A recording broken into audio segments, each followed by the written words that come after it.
Tikshna, the sage, asked the sage Agastya, O sage, kindly enlighten me on this problem of liberation.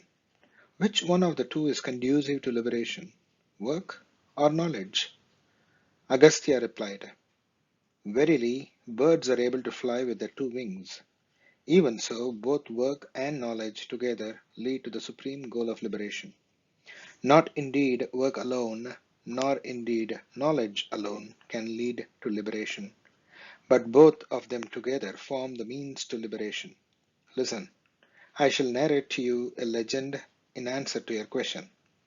There once lived a holy man by name Karunya, who was the son of Agniveshya.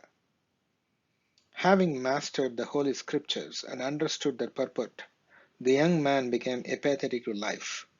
Seeing this, Agniveshya, the father, demanded why Karunya had abandoned the due performance of his daily duties. To which Karunya replied, Do not the scriptures declare on the one hand that one should fulfill scriptural injunctions till the end of one's life, and on the other that immortality can be realized only by the abandonment of all action? Caught between these two doctrines, what shall I do, O my Guru and Father? Having said this, the young man remained silent. Agniveshya said, My son, listen, I shall narrate to you an ancient lesson. Duly consider its moral, and then do as you please. Once upon a time, a celestial nymph named Suruchi was seated on a peak in the Himalayas when she saw a messenger of Indra, the king of gods, fly past. Questioned by her, he informed her of his mission, which was as follows. A royal sage by name Arishtanemi entrusted his kingdom to his son and was engaged in breathtaking austerities in Gandhamadana hill. Seeing this, Indra asked me to approach him with a bevy of nymphs and escort the royal sage to heaven. The royal sage, however, wanted to know the merits and the demerits of heaven. I replied, In heaven, the best, the middling, and the least among pious mortals receive appropriate rewards, and once the fruits of their respective merits have been exhausted, they return to the world of mortals. The royal sage refused to accept Indra's invitation to heaven. Indra once again sent me to the royal sage with the request that he should seek the counsel of the sage Valmiki before turning the offer down. The royal sage was then introduced to the sage Valmiki. He asked Valmiki, What is the best way to rid oneself of birth and death? In reply, Valmiki narrated to him the dialogue between Rama and Vasishta. Valmiki said, He is qualified to study the scripture, this dialogue between Rama and Vasishta, who feels, I am bound, I should be liberated, who is neither totally ignorant nor completely enlightened. He who deliberates on the means of liberation propounded in the scripture in the form of stories surely attains liberation from the repetitive history of birth and death. I had composed the story of Rama earlier in Ramayanam, and I had imparted it to my beloved disciple Bharadwaja. Once, when he went to the Mount Meru, Bharadwaja narrated it to Brahma, the creator. Highly pleased with this, the latter granted a boon to Bharadwaja. Bharadwaja sought a boon that all humans may be freed from unhappiness and begged of Brahma to find the best way to achieve this. Brahma said to Bharadwaja, Go to the sage Valmiki and pray to him to continue to narrate the noble story of Rama in such a way that the listener may be freed from the darkness of nescience. Not content with that, Brahma, accompanied by the sage Bharadwaja, arrived at my hermitage. After receiving due worship at my hands, Brahma said to me, O sage, your story of Rama shall be the raft with which men will cross the ocean of samsara. Hence continue its narration and bring it to a successful completion. Having said this, the creator instantly disappeared from the scene. As if puzzled by the abrupt command of Brahma, I requested the sage Bharadwaja to explain to me what Brahma had just said. Bharadwaja repeated Brahma's words. Brahma would like you to reveal the story of Rama in such a manner that it would enable all to go beyond sorrow. I too pray to you, O sage, kindly tell me in detail how Rama, Lakshmana, and the other brothers freed themselves from sorrow. I then revealed to Bharadwaja the secret of the liberation of Rama, Lakshmana, and the other brothers, as also their parents and the members of the royal court. And I said to Bharadwaja, my son, if you too live like them, you will also be freed from sorrow here and now. Valmiki continued, this world appearance is a confusion, even as the blueness of the sky is an optical illusion. I think it is best not to let the mind dwell on it, but to ignore it. Neither freedom from sorrow nor realization of one's real nature is possible as long as the conviction does not arise in one that the world appearance is unreal. And this conviction arises when one studies this scripture with diligence. It is then that one arrives at the firm conviction that the objective world is a confusion of the real with the unreal. If one does not thus study the scripture, true knowledge does not arise in him even in millions of years. Moksha or liberation is a total abandonment of all vasana or mental conditioning without the least reserve. Mental conditioning is of two types, the pure and the impure. The impure is the cause of birth. The pure liberates one from birth. The impure is of the nature of nescience and ego sense. These are the seeds, as it were, for the tree of rebirth. On the other hand, when these seeds are abandoned, the mental conditioning that merely sustains the body is of a pure nature. Such mental conditioning exists even in those who have been liberated while living. It does not lead to rebirth, as it is sustained only by the past momentum and not by present motivation. I shall narrate to you how Rama lived an enlightened life of a liberated sage. Knowing this, you will be freed from all misunderstanding concerning old age and death. Upon his return from the hermitage of his preceptor, Rama dwelt in his father's palace, sporting in various ways.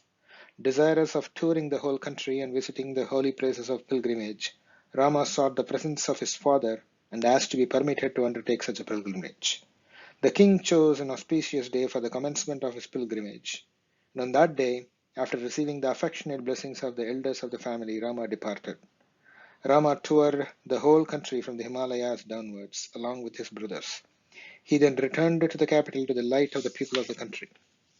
Valmiki continued. Upon entering the palace, Rama devoutly bowed to his father, the sage Vasishta, and other elders and holy men. The whole of the city of Ayodhya put on a festive appearance for 8 days to celebrate the return of Rama from the pilgrimage. For some time, Rama lived in the palace, duly performing his daily duties. However, very soon a profound change came over him. He grew thin and emaciated, pale and weak. The king Dasharatha was worried over the sudden and unaccountable change in his beloved son's appearance and behavior. Whenever he questioned Rama concerning his health, the latter replied that there was nothing worrying. When Dasharatha asked Rama, beloved son, what is worrying you? Rama politely replied, nothing further, and remained silent. Inevitably, Dasharatha turned to the sage Vasishta for the answer. The sage enigmatically answered, surely there is some reason why Rama behaves in this manner. Even as in this world, no great changes take place before the coming into being of their cause, namely the cosmic elements. Changes like anger, despondency, and joy do not manifest in the behavior of noble ones without proper cause. Dasharatha did not wish to probe further. Soon after this, there arrived at the palace the sage Vishwamitra of world renown. When the king was informed of the holy visit, he rushed forward to greet him. Dasharatha said, welcome, welcome, O holy sage. Your arrival at my humble abode makes me happy. It is as welcome to me as vision to a blind man, rain to parched earth, sun to a barren woman, resurrection of a dead man, recovery of lost wealth. O sage, what may I do for you? Pray, whatever be the wish with which you have come to me, consider that wish already fulfilled.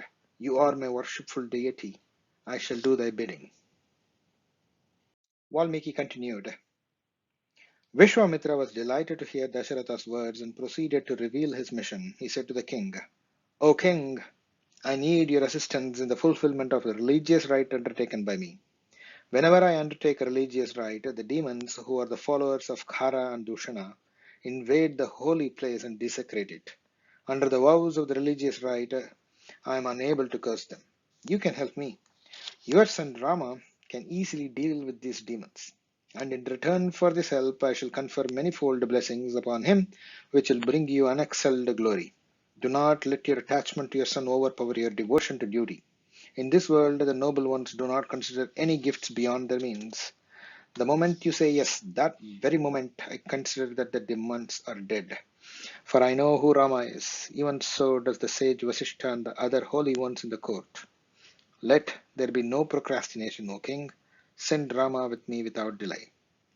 Hearing this highly unwelcome request, the king remained stunned and silent for a while and then replied, O sage, Rama is not even 16 years old and is therefore not qualified to wage a war. He has not even seen a combat, except what goes on in the inner apartment of the palace. Command me to accompany you, command my vast army to accompany you to exterminate the demons. But I cannot part with Rama. Is it not natural for all living beings to love their young? Do not even wise men engage themselves in extraordinary activities for the love of their children? Do not people abandon their happiness, their consorts, and wealth rather than the children? No, I cannot part with Rama. I have heard of the mighty demon Ravana. Is he the one that causes disturbance to your religious rite? In that case, nothing can be done to help you, for I know that even the gods are powerless against him. Time and again, such powerful beings are born on this earth, and in time they leave the stage of this world. Vishwamitra was angry. Seeing this, the sage Vasishta intervened and persuaded the king not to back out of his promise, but to send Rama with Vishwamitra. O king, it is unworthy of you to go back on your promise. A king should be an exemplar of righteous conduct. Rama is safe in the care of Vishwamitra, who is extremely powerful and who has numerous invincible missiles. Valmiki continued, in obedience to the wishes of the preceptor Vasishta, the king Dasharatha ordered an attendant to fetch Rama. This attendant returned and announced that Rama would follow in a minute, and added, the prince seems to be dejected and he shuns company. Bewildered by this statement, Dasharatha turned to Rama's chamberlain and wished to know the facts concerning Rama's state of mind and health.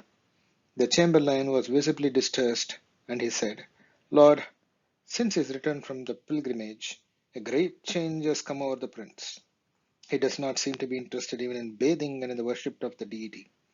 He does not enjoy the company of the people in the inner apartments. He is not interested in jewels and precious stones. Even when offered charming and pleasing objects, he looks at them with sad eyes, uninterested. He spurns the palace dancers, regarding them as tormentors. He goes through the motions of eating, walking, resting, bathing, sitting like an automaton, like one who is deaf and dumb. Often he mutters to himself, what is the use of wealth and prosperity? What is the use of adversity or of house? All this is unreal. He is silent most of the time and is not amused by entertainment. He relishes only solitude. He is all the time immersed in his own thought. We do not know what has come over our prince, what he contemplates in his mind, nor what he is after. Day by day he gets more and more emaciated. Again and again he sings to himself, alas, we are dissipating our life in various ways, instead of striving to reach the supreme. People wail aloud that they are suffering and they are destitute, but no one sincerely turns away from the sources of their suffering and destitution. Seeing all this and hearing all this, we, his humble servants, are extremely distressed. We do not know what to do. He is bereft of hope. He is bereft of desire. He is attached to nothing and he depends on nothing. He is not deluded nor demented, and he is not enlightened either. At times, however, it looks as if he is overwhelmed by suicidal thoughts, spurred by the feelings of despondency. What is the use of wealth or of mothers and relations? What is the use of the kingdom? What is the use of ambition in this world? Lord, only you can find the appropriate remedy for this condition of the prince. Mitra said, if that be the case, may Rama be requested to come here? His condition is not the result of delusion, but is full of wisdom and dispassion, and it points to enlightenment. Bring him here, and we shall dispel his despondency. Valmiki said, Thereupon the king urged the chamberlain to invite Rama to the court. In the meantime, Rama himself got ready to meet his father. Even from a distance he saw and saluted his father and the sages. And they saw that though young, his face shone with the peace of maturity. He bowed to the feet of the king, who embraced him, lifted him up, and said to him, What makes you sad, my son? Dejection is an open invitation to a host of miseries. The sages Vasishta and Vishwamitra concurred with the king. Rama said, Holy sir, I shall duly answer your question. I grew up happily in my father's abode. I was instructed by worthy teachers. Recently, I went on a pilgrimage. During this period, a trend of thought has taken hold of me, robbing me of all hope in this world. My heart begins to question, what do people call happiness, and can it be had in the ever-changing objects of this world? All beings in this world take birth but to die, and they die to be born. I do not perceive any meaning in all these transient phenomena, which are the roots of suffering and sin. Unrelated beings come together, and the mind conjures up a relationship between them. Everything in this world is dependent upon the mind, upon one's mental attitude. On examination, the mind itself appears to be unreal, but we are bewitched by it. We seem to be running after mirage in the desert to slake our thirst. Sir, surely we are not born slaves sold to a master, yet we live a life of slavery, without any freedom whatever. Ignorant of the truth, we have been aimlessly wandering in this dense forest called the world. What is this world? What comes into being? What grows? What dies? How does this suffering come to an end? My heart bleeds with sorrow, though I do not shed tears, in deference to the feelings of my friends. Rama continued, Equally useless, O sage, is wealth, which deludes the ignorant. Unsteady and fleeting, this wealth gives birth to numerous worries and generates an insatiable craving for more. Wealth is no respecter of persons. Both the good and the wicked can become wealthy. However, people are good, compassionate, and friendly only till their hearts are hardened by the passionate pursuit of wealth. Wealth taints the heart even of the wise scholar, a hero, a man of gratitude, and a dexterous and a soft-spoken person. Wealth and happiness do not dwell together. Rare is that wealthy man who does not have rivals and enemies who scandalize him. To the lotus of right action, wealth is the night. To the white lotus of sorrow, it is the moonlight. To the lamp of clear insight, it is the wind. To the wave of enmity, it is the flood. To the cloud of confusion, it is the favorable wind. To the poison of despondency, it is the aggravating agent. It is like the serpent of evil thoughts, and it adds fear to one's distress. It is destructive snowfall to the creeper of dispassion. It is the nightfall to the owl of evil desires. It is the eclipse of the moon of wisdom. In its presence, a person's good nature shrivels. Indeed, wealth seeks him who has already been chosen by death. Even so is the lifespan, O sage. Its duration is like that of a water droplet on a leaf. The lifespan is fruitful only to those who have self-knowledge. We may encompass the wind, we may break up space, we may string waves into a garland, but we cannot pin our faith on the lifespan. Man vainly seeks to extend his lifespan, and thereby he earns more sorrow and extends the period of suffering. Only he lives who strives to gain self-knowledge, which alone is worth gaining in this world, thereby putting an end to future births. Others exist here like donkeys. To the unwise, knowledge of scriptures is a burden. To one who is full of desires, even wisdom is a burden. To one who is restless, his own mind is a burden.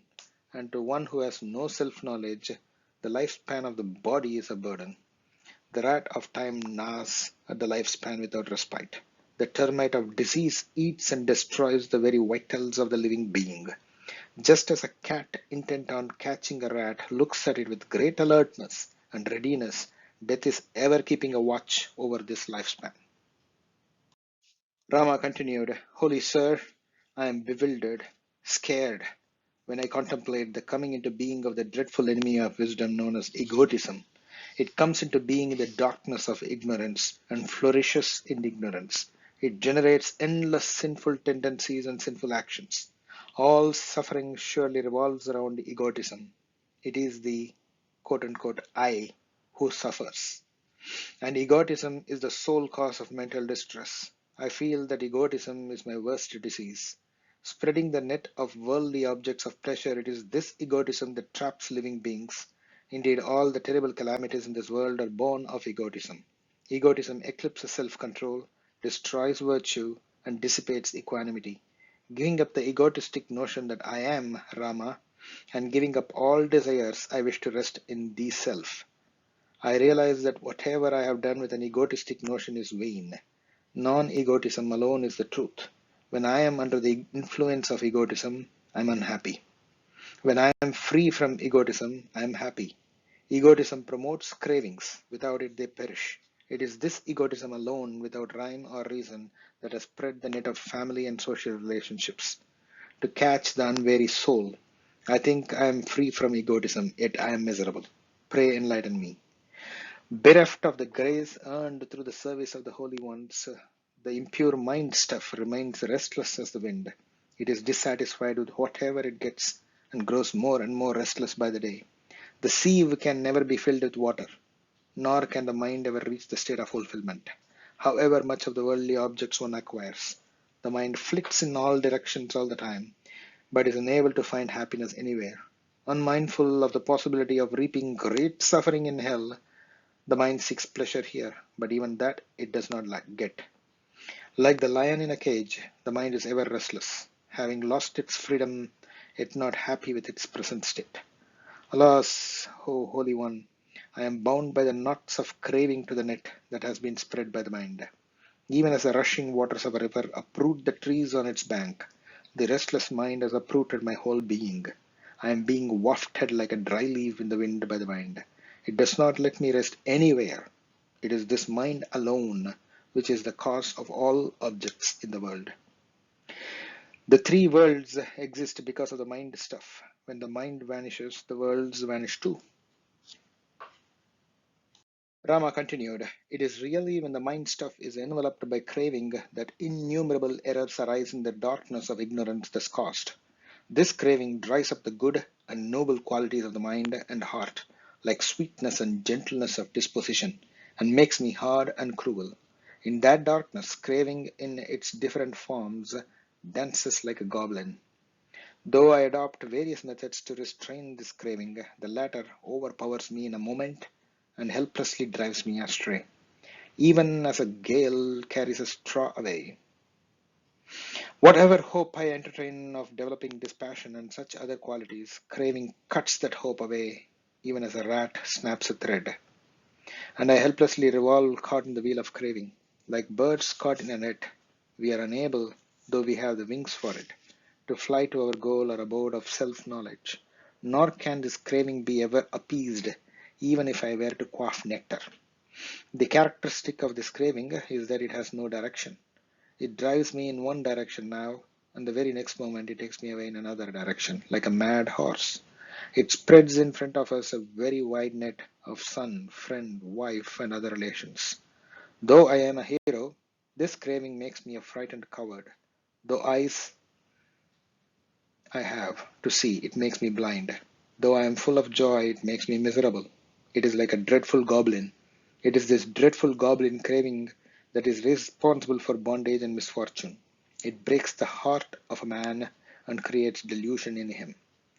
Caught by this goblin, man is unable to enjoy even the pleasures that are within his reach.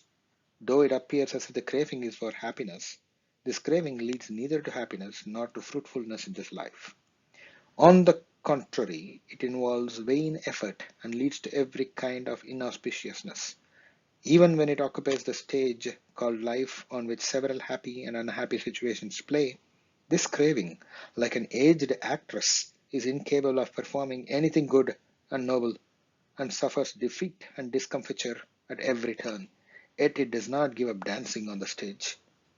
Craving now ascends to the skies, now dives into the depths of the netherworld. It is ever restless.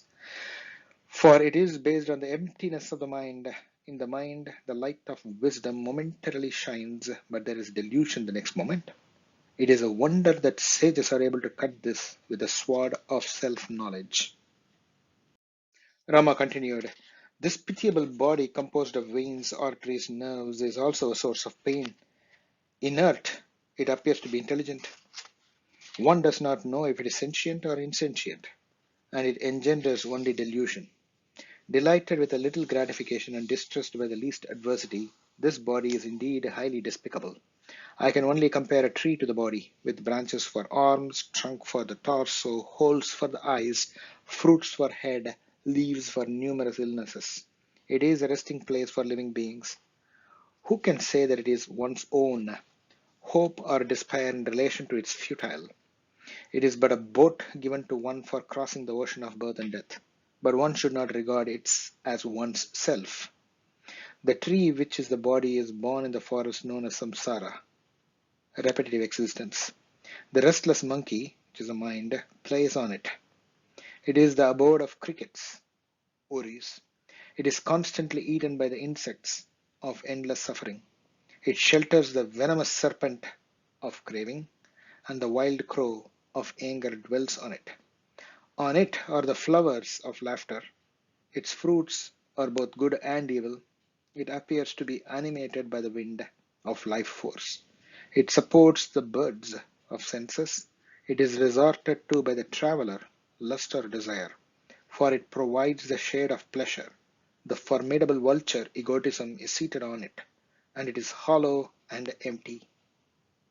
It is certainly not meant to promote happiness. Whether the body lives for long or falls in a short time, it is still useless. It is composed of flesh and blood. It is subjected to old age and death. I am not enamored of it. It is completely filled with impure substances and afflicted with ignorance. How can it fulfill my hopes? This body is the home of illness, the field for mental distress and changing emotions and mental states. I am not enamored of it. What is wealth? What is kingdom? What is the body? All these are mercilessly cut down by death.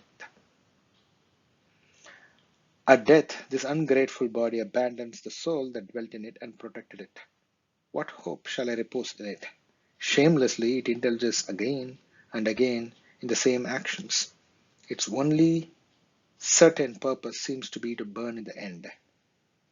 Unmindful of old age and death that are common to the rich and the poor, it seeks wealth and power. Shame, shame upon those who are bound to this body, deluded by the wine of ignorance. Shame on those who are bound to this world. Rama said, even childhood, the part of life which people ignorantly regard as enjoyable and happy, is full of sorrow. Helplessness, mishaps, cravings, inability to express oneself, utter foolishness, playfulness, instability, weakness, all this characterize childhood.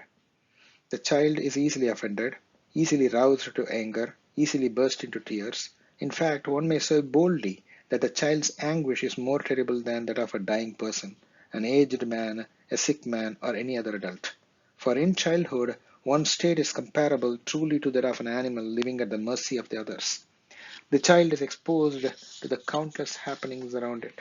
They puzzle the child, confuse the child, and arouse in it various fantasies and fears.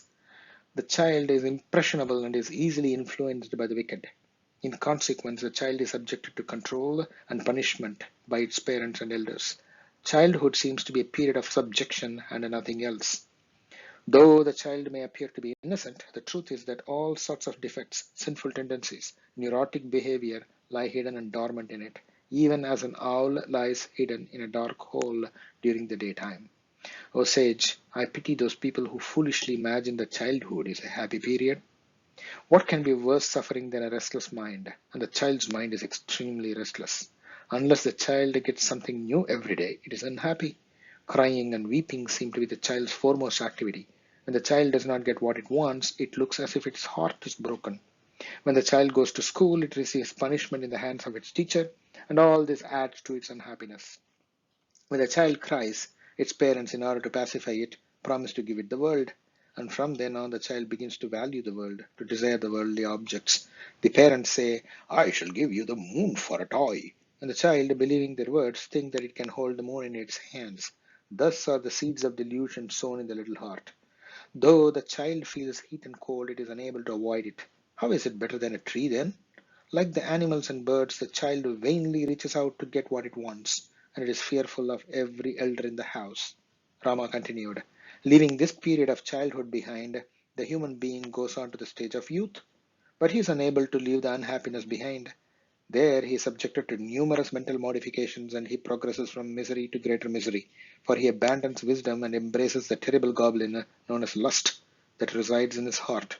His life is full of desire and anxiety. They who have not been robbed of their wisdom in their youth can withstand any onslaught. I am not enamored of this transient youth in which short-lived pleasure is quickly followed by the long-lasting suffering, and deluded by which man regards the changing to be the changeless. What is worse still, it is during youth that one indulges in such actions that bring unhappiness to many others. Even as a tree is consumed by a forest fire, the youth's heart is consumed by the fire of lust when his beloved loves him. However much he may strive to develop purity of heart, the youth's heart is stained with impurity.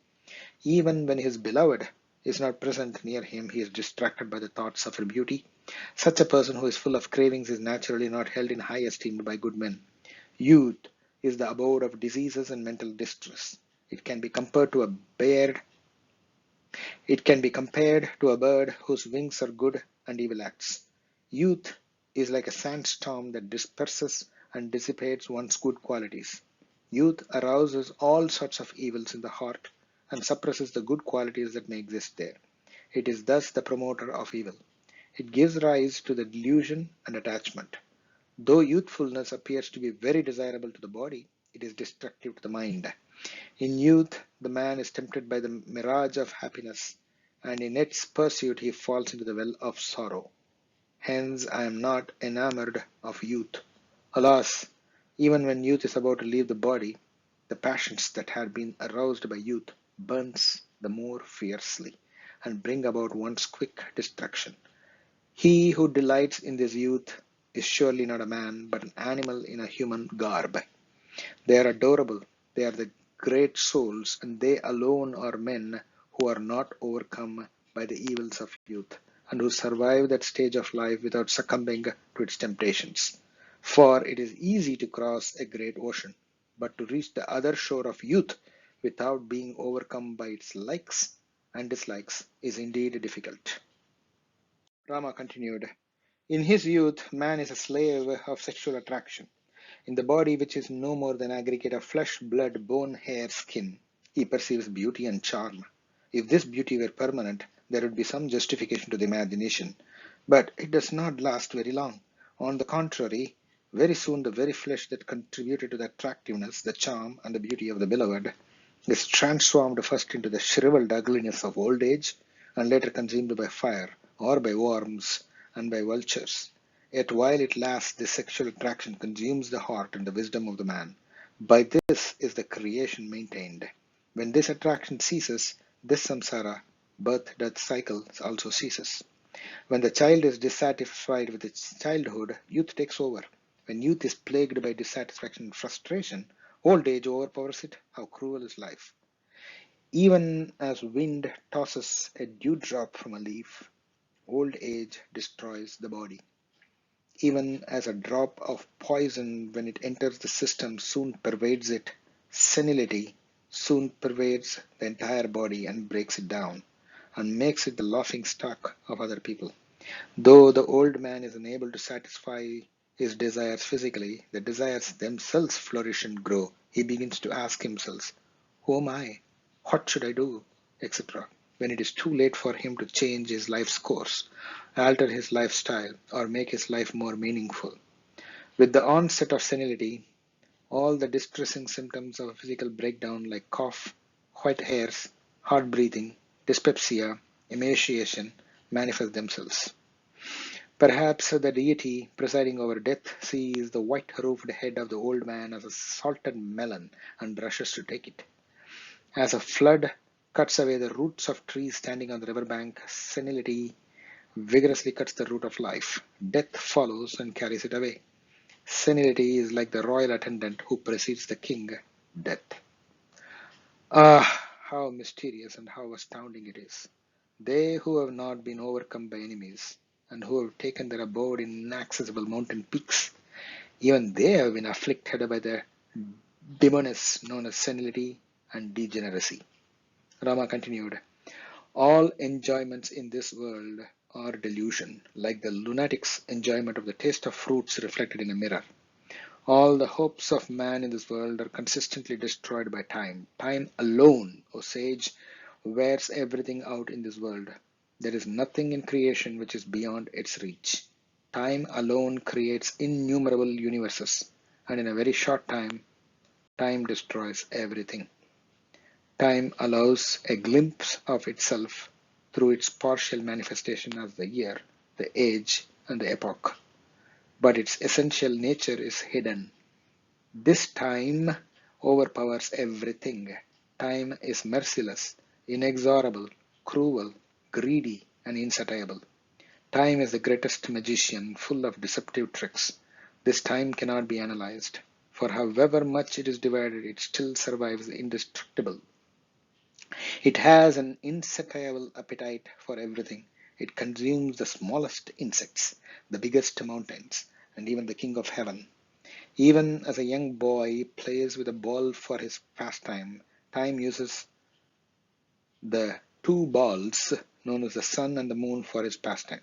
It is indeed time alone that appears as a destroyer of the universe, Rudra, the creator of the world, Brahma, the king of heaven, Indra, the lord of wealth, Kubera, and the nothingness of cosmic dissolution.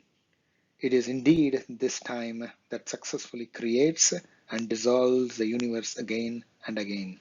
Just as even the great and mighty mountain is rooted on earth, this mighty time is also established in the absolute being, the Brahman, the absolute consciousness. Even though time creates endless universes, it is not wearied, nor does it rejoice. It does not come, nor does it go. It does not rise, nor does it set. Time, the gourmet, sees that the objects of this world have been ripened by the fire of the sun, and when he finds them fully ripe, he consumes them. Each epoch of time is decked, as it were, by the lovely jewels of colorful beings for the pleasure of time that wipes them all out playfully. To the lotus of youthfulness, time is the nightfall. To the elephant of lifespan, time is the lion. In this world, there is nothing high, low, that time does not destroy. Even when all these are destroyed, time is not destroyed. Just as a man after a day's activity rests in sleep, as if in ignorance, even so time, after the cosmic dissolution, sleeps or rests with the creation potential hidden in it. No one really knows what this time is. Rama continued. Besides the time I have just described, there is another time which is responsible for birth and death. People refer to it as the deity presiding over death. Yet again, there is another aspect of this time known as Krutanta, the end of action, its inevitable result or fruition. This Krutanta is like a dancer with a Niyati, the law of nature, for his wife. The two together, the Krutanta and Niyati, the two together bestow on all beings the inevitable fruits of their actions. During the course of the existence of the universe, they are indefatigable in their labor, unwinking in their vigilance, and unflagging in their zeal. When time thus dances in this universe, creating and destroying everything, what hope can we entertain? Kritanta holds sway even over those whose faith is firm and makes them restless. On account of this Kritanta, everything in this world is constantly undergoing change. There is no permanency anywhere. All beings in this world are tainted with evil. All relationships are bondage. All enjoyments are great diseases. And desire for happiness is only a mirage. One's own senses are one's enemies. The reality has become unreal. One's own mind has become one's worst enemy. Egotism is the foremost cause for evil. Wisdom is weak. All actions lead to unpleasantness, and pleasure is sexually oriented. One's intelligence is governed by egotism, instead of being the other way around. Hence, there is no peace nor happiness in one's mind. Youth is fading, Company of holy ones is rare. There is no way out of the suffering. The realization of truth is not to be seen in anyone. No one is happy at the prosperity and happiness of others, nor is compassion to be found in anyone's heart. People are getting baser and baser by the day. Weakness has overcome strength. Cowardice has overpowered courage. Evil company is easily had. Good company is hard to come by. I wonder whither time is driving humanity. Holy One, this mysterious power that governs this creation destroys even powerful demons, robs whatever has been considered to be eternal of its permanency, kills even the immortals. Is there any hope for simple folks like me? Is there any hope for simple folk like me? This mysterious being seems to dwell in all, and its individualized aspect is regarded as egotism, and there is nothing that is not destroyed by it. The entire universe is under its control. Its will alone prevails. Rama continued, O sage, thus neither in childhood, nor in youth, nor in old age does one enjoy any happiness. None of the objects in this world is meant to give a happiness to anyone. The mind vainly seeks to find such happiness in the objects of this world. Only he is happy who is free from egotism and who is not swayed by craving for sense pleasure. But such a person is extremely rare in this world.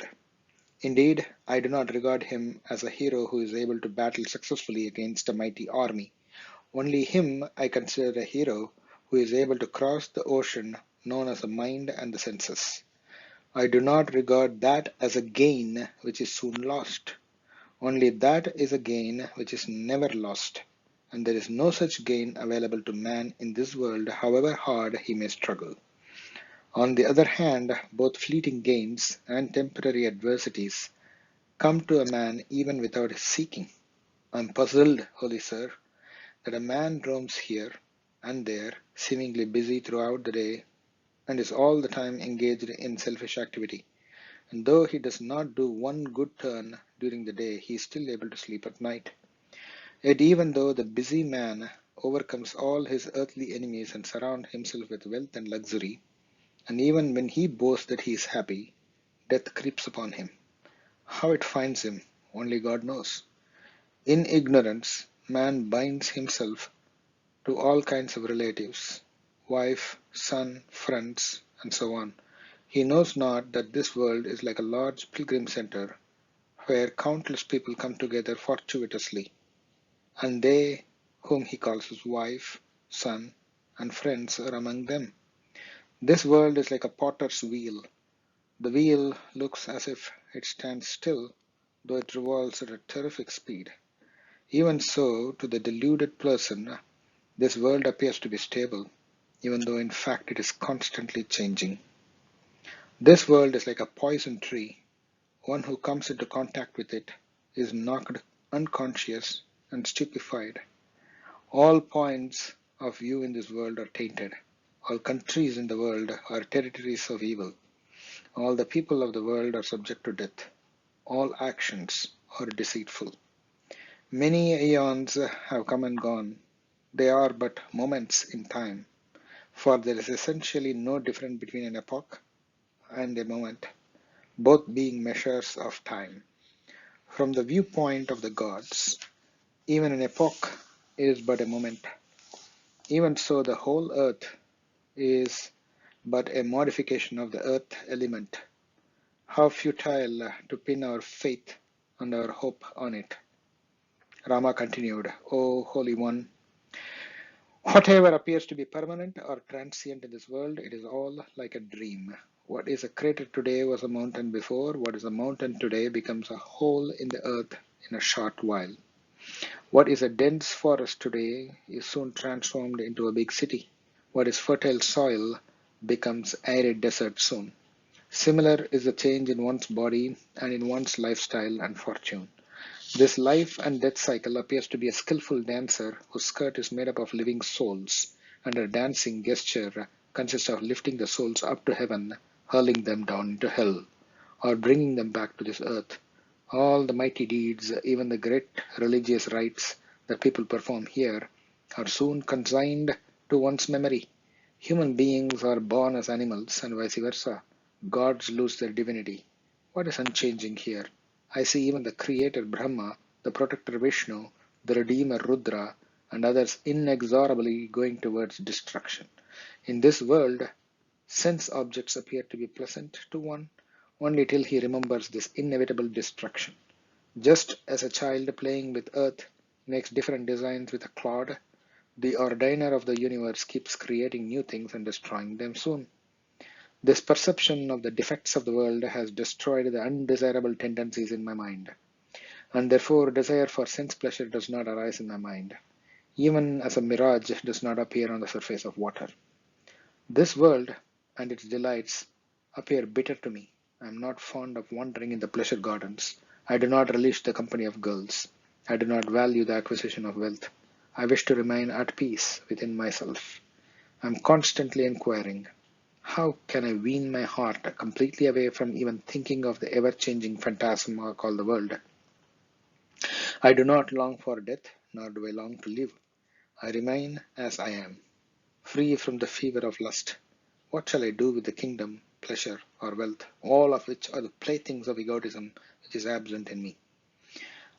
If I do not get established in wisdom now, when shall another opportunity arise? For indulgence in sense pleasure poisons the mind in such a way that its effects last several lifetimes.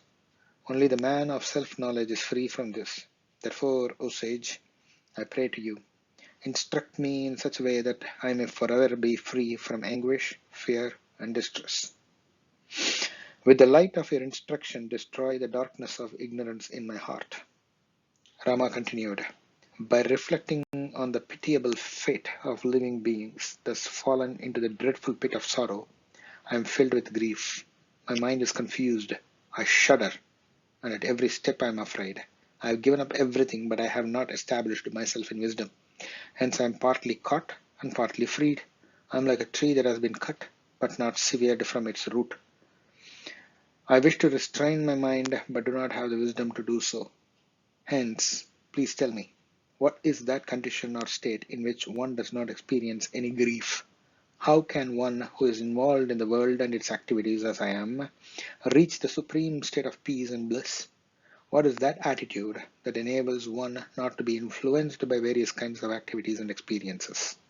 Please tell me, how do you people who are enlightened live in this world? How can the mind be freed from lust and made to view the world both as one's own self and also as no more valuable than a blade of grass? The biography of which great one shall we study in order to learn the path of wisdom? How should one live in this world, holy sir? Instruct me in that wisdom which will enable my otherwise restless mind to be steady like a mountain. You are an enlightened being. Instruct me so that I may never again be sunk in grief. Obviously, this world is full of pain and death. How does it become a source of joy without befuddling one's heart? The mind is obviously full of impurities. How can it be cleansed? And with what cleanser prescribed by what great sage? How should one live here so as not to fall a victim to the twin currents of love and hate? Obviously, there is a secret that enables one to remain unaffected by the grief and suffering in this world, even as mercury is not affected when it is thrown into the fire. What is that secret? What is the secret that counteracts the habit of the mind that is spread out in the form of the universe? Who are those heroes who have freed themselves from delusion, and what methods did they adopt to free themselves? If you consider that I am neither fit nor capable of understanding this, I shall fast unto death. Having said so, Rama remained silent. Valmiki said, having said so, Rama remained silent. Valmiki said, all those who had assembled in the court were highly inspired by the flaming words of Rama's wisdom that is capable of dispelling the delusion of the mind. They felt as if they themselves had been rid of all their doubts and deluded misunderstanding. They drank the nectarine words of Rama with great delight. As they sat in the court, listening to Rama's words, it appeared as though they were no longer living beings but painted figures. They were so still with the rapt attention. Who listened to Rama's discourse? Sages like Vasishta, Vishwamitra, the ministers, members of the royal family, including King Dasharatha, citizens, holy ones, servants, caged birds, animal pets, the horses of the royal stable, and the celestials, including the perfected sages and heavenly musicians. Surely even the king of heaven and the chiefs of the netherworld listened to Rama. Thrilled to hear Rama's speech, all of them acclaimed, "Bravo, bravo," with one voice, and this joyous sound filled the air. To felicitate Rama, there was a shower of flowers from heaven. Everyone assembled in the court cheered him. Surely no one but Rama, who was full of dispassion, could have uttered the words that he gave expression to. Not even the preceptor of the gods can do that. We were indeed extremely fortunate to have been able to listen to him. While we listened to him, it seemed as though we were filled with the feeling that there is no happiness even in heaven. The perfected sages in the assembly said, "Surely the answers that the holy ones are about to give to the weighty and wise questions of Rama are worthy of being heard by all beings in the universe. Oh, sages, come, come, come, come. Let us all gather in the court of King Dasharatha to listen to the answer of the supreme sage Vasishta." Valmiki said. Hearing this, all the sages of the world hastened to the court, where they were duly received, honored, and seated in the court. Surely, if in our heart the lofty wisdom of Rama is not reflected, we shall indeed be the losers. Whatever be our abilities and faculties, we shall thereby prove that we have lost our intelligence. End of part 1 on Dispassion.